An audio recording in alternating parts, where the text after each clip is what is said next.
Hi friends, ఈరోజు మనం నిమ్మకాయ పులిహోర ఎలా తయారు చేసుకోవాలో చూద్దాము. వాటికి కావాల్సిన పచ్చిమిర్చి, కరివేపాకు, ఎండుమిర్చి, తాలింపు గింజలు, పల్లీలు, కొంచెం వెల్లుల్లిపాయలు దంచేస్తే చాలా బాగుంటుంది. అందుకే నేను ఒక 4 తీసుకున్నాను.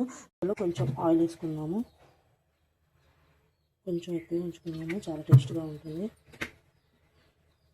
ఇంకోటి నిమ్మకాయలు కూడా నేను పిండి పెట్టుకున్నాను 2, ఒకటి పెద్దది ఒకటి చిన్న సైజులో పిండి ఉంచుకున్నాను. ఆయిల్ హీట్ అయింది. మనం ఇప్పుడు ఇందులోకి తాలింపు గింజలు, పల్లీలు వేసుకున్నాను.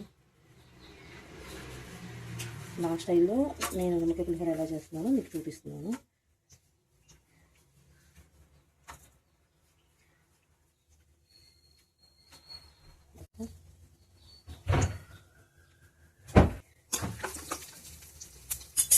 తర్వాత పచ్చిమిర్చి,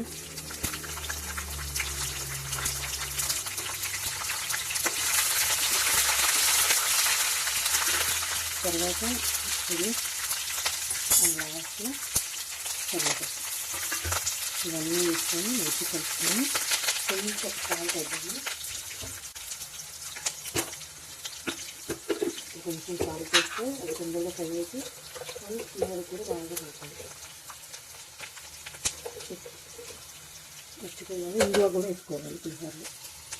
నేను కొంచెం ఇంగువ కూడా వేస్తున్నాను. ఇంగువ వేసుకుంటే టేస్ట్ చాలా బాగుంటుంది. మీరు కూడా కొంచెం ఇంగువ వేసుకోండి. ఇవన్నీ ఫ్రై అవ్వాలి కొంచెం. అండ్ ఇందులోనే కొంచెం పసుపు సరిపోతుంది.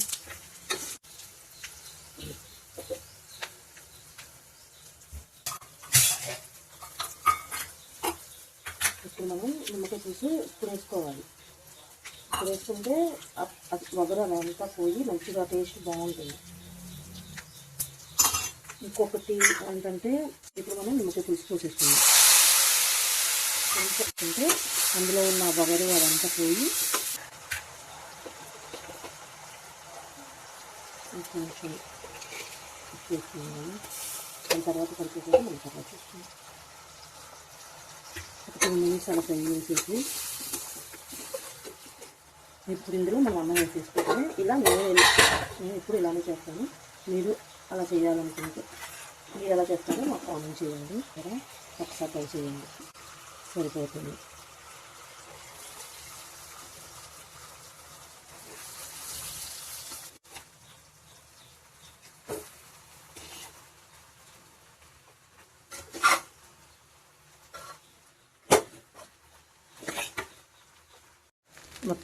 మొత్తం కలుపుకున్నాక ఈ విధంగా ఉంది, చాలా టేస్టీగా ఉంది. ఇప్పుడు కొంచెం చూసి వేసుకోండి, నాకు సరిపోయింది. ఇలా ట్రై చేయండి, చాలా బాగుంటుంది నిమ్మకాయ పులిహోర. Okay, thank you.